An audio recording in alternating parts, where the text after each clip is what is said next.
What is up, my dudes? SOTW here. This is Native Diamond. On the show, I talk about today's metal and rock music. Welcome to the Native Diamond podcast.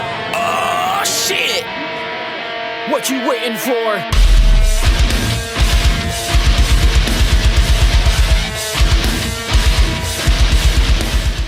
Before I get into the show, I need to plug a couple of things. On social media, you can find me at native_podcast across all platforms. So Twitter, Instagram, Facebook.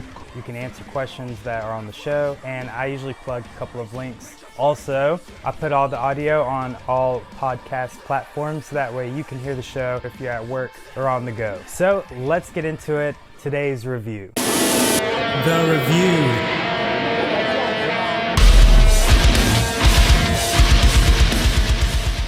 So on today's review, I have August Burns Red with their new track, Defender. It's coming off their new album, Guardians, which drops April 3rd via Fearless Records. This will be their 8th studio album that they've spent more time in the studio, more so than any other album that they've put out. A lot of collaboration between all the members of this band. So basically, Defender is about having someone in your corner, someone that's willing to take a couple of punches for you, and also give some out as well. JB and Brent are just killing this thing. They have crushing riffs. The chord progressions are great. You got to check out this breakdown. It was super heavy and enjoyable. Jake is the lead vocalist, and he is so heavy. This guy has such range and power. Jake brings a lot of energy to this band. The fact that you can hear everything that he's saying in his screams, that is fantastic, because when you're just screaming, sometimes it's inaudible to understand what the fuck you're saying. If you listen closely, you can hear all the words. The lyrics are very meaningful. Like, there's a large appeal. The vocals, overall, dope. The grooves are great in this song. Matt's drumming has always been phenomenal. The drums go hard, the bass goes hard. They play so well together. They have so much chemistry. The fucking breakdowns, I cannot stress this enough. The mix is fantastic. The pros. Everything was great. The vocals are great. The drums are great. The guitar is always fun to listen to with August Burns Red. The cons. I feel like some people might think it's a little lengthy, or they might say something about the lack of solo. I tried to view this as objectively as possible. The cons are very limited. With August Burns Red, you either like them or you don't. You'll know if you like them or not within the first minute of the song. The rating. I tried to look at this as hard as I could. I've listened to this song over and over and over, and I even put on my playlist to just solidify my score. And the score I landed on was 8.9. I could not commit to a 9 on this song. I feel like 9s are earned, not given. I can't just throw out a bunch of 9s. I can't just go throwing out 9s. You get a 9. You get a 9. You get a 9. I'm not the Oprah of metal reviews, okay? You have to earn that shit. Go check out Defender, August Burns Red, link down below. That pretty much wraps up the review. So let's get into the news. The news.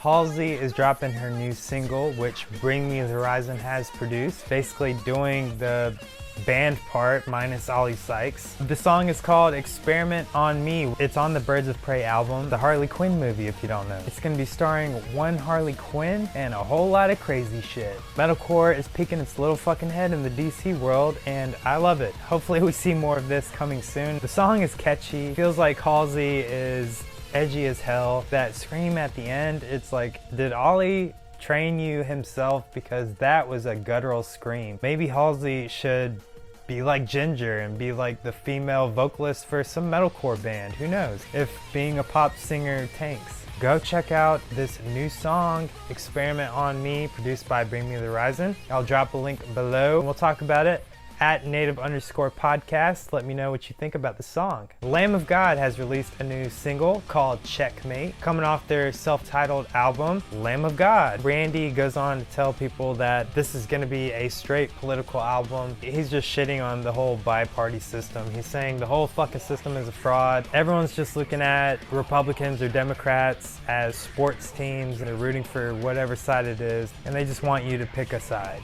We're just rooting for sports teams. This will be the first record without their old drummer because Chris Adler got replaced by Art Cruz. Art Cruz actually appears in the new music video. It cuts back to him and Randy. Lamb of God has always felt kind of politically charged, so nothing new here. You should look forward to this new album dropping May 8th. Check out Checkmate, the new music video, dropping a link below. Tell me what you think about it. So, rest in peace, Chester Bennington. For all you Linkin Park fans out there, Daze just released this new single called Sickness. It's coming off their new album, which will drop April 10th. This is gonna be the origin story of Chester. Before he got big with Linkin Park, he started a band, his first serious band. He was doing this project between 1993 and 1998. The song is actually really good. It feels really like raw. It will make you tear up if you're a Chester fan. You need to check out Daze. So I'll drop a link below. Go check out Daze, Sickness. So this is the time of the year to go see your favorite bands because we are now approaching spring and summer. You're gonna see a lot of concerts. You got Knotfest, Slipknot, A Day to Remember, Under Oath, and Code Orange. I can never remember Code Orange at the end of that bill. It's so nice to see someone taking out A Day to Remember for once. A Day to Remember is usually the headliner and they're taking in a bunch of people with them, but this time Slipknot is taking them out on a date. Another tour I'm looking forward to is this Falling in Reverse with Asking Alexandria. That is huge news. Two big bands. They're taking Wage War with them and Hyro the Hero. Who is Hyro the Hero? He's kind of like this new age Rage Against the Machine metal rap. But no shade should be thrown on Hyro. We should be appreciating the new stuff. Kind of like how Bring Me the Horizon took out Scarlord with them on tour. We need exposure in the scene. It's about business. To make money, you have to fill these seats. Sometimes to fill these seats, you have to pick bands that have kind of been around the block for a while. You got two big tours, this Asking Alexandria, like a House on Fire tour, and Knotfest. Also, you have Deftones with Gojira, Poppy. So there's a lot of good things to look forward to, and I know there's gonna be festivals coming up like Epicenter. If you're into legacy bands, it's just the right time to go check out Iron Maiden, Rolling Stones, Guns N' Roses, Motley Crue, Tool's on tour again, Rage Against the Machine, System of a Down, Leonard Skinner, Anthrax, Aerosmith. They're all coming out of the woodworks. Even Limp Bizkit is coming out. We have a new metal resurgence coming in full effect 2020. Go ahead and break out your Jinko jeans. I really want to know, are you guys really that excited about legacy bands going back on tour? Motley Crue, man. I'm gonna ask this poll on native_podcast on Twitter, and I want to see what you guys say. Are we tired of seeing Nickelback for the 50th time? Speaking of these legacy band tours, this kind of inspires my next section, the Rant. The Rant!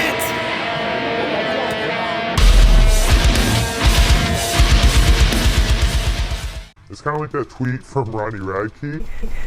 I can't believe I'm like, yo, listen to Ronnie Radke. He kind of has a point. Anytime anything new happens in the metal world, these out of touch metalheads are like, that's fucked up, that's stupid. Can't believe they're gonna throw rap and metal. I think we need to appreciate each other a little bit more and stop talking shit. I'm so sick of this like new versus old conversation. Why is that always a conversation? Why can't we just embrace each other? As metalheads and just appreciate all heavy music, we should be looking out for the newer bands coming up. It's their time to shine. These legacy bands, they had their time. Now it's time for the newer bands to come in. They're not gonna be able to do it forever. And it's just not as exciting anymore. It's okay to be a little heavier, so let them be heavy. It's kind of like that, if you build it, they will come. If you let them be heavy, they will come. And whoever is booking all these trash festivals, the curator of the music is total fucking trash. It could be a lot of managerial shit, managers just saying no all the time. All I'm saying is it would be cool to have like a Bring Me the Horizon headline or just a current headliner. That way people know what's really been going on for the past 10 years in the scene. In 2020, stop saying no. As much as I appreciate all these legacy bands going on tour, please support the younger upcoming bands because they are busting and grinding. So keep metal alive. That's my whole spiel on the show. Go check out some new metal bands and support new metal. And not like NU metal.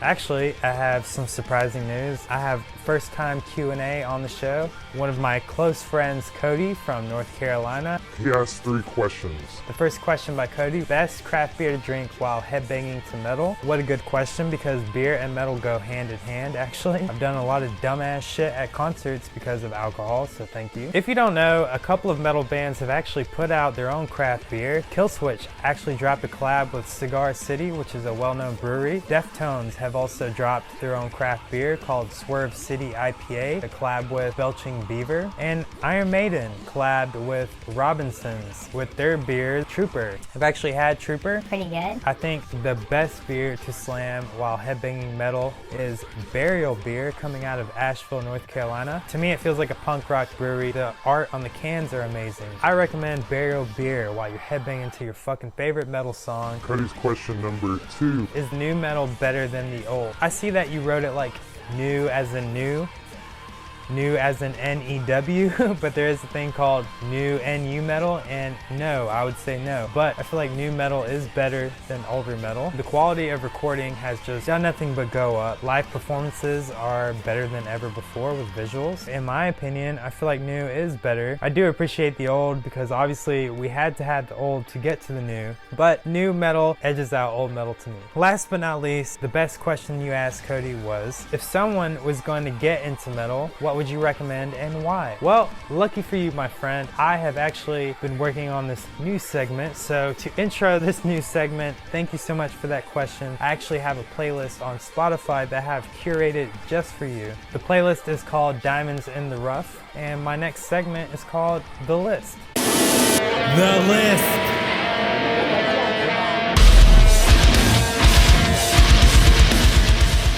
On the list, I basically categorized my playlist. It has all the modern music that you need to get acclimated today with metal music. I have something for everyone. It literally is going from Hawthorne Heights to Like Born Ashore. and within that list, I try to keep the top 5 in a specific order. This playlist you can find in a link below. I have the playlist on Spotify called Diamonds in the Rough. Go and check that out. Tell me what your favorite song is off the list at native_podcast. Top 5 this week on the list.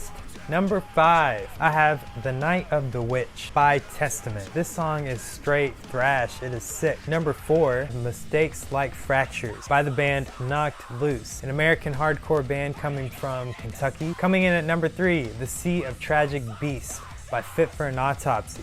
My number 2 spot was the review from earlier, Defender, August Burns Red. Caught me in my feels. I don't know what it was, but the meaning behind the song is just so universal. I love it. I have Verminous, Black Dahlia Murder's new release coming off their album Verminous, and your number 1 spot, which makes it Song of the Week. Song of the Week.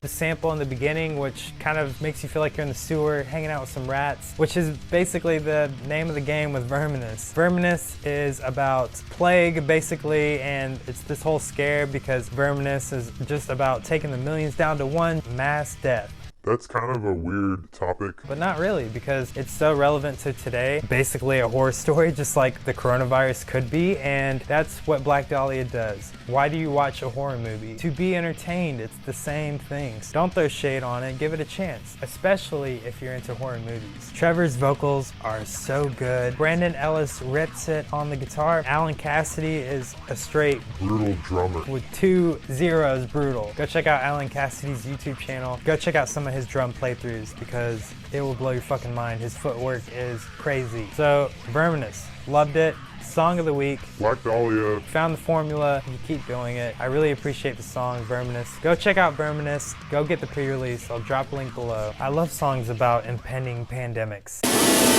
Hidden Gems.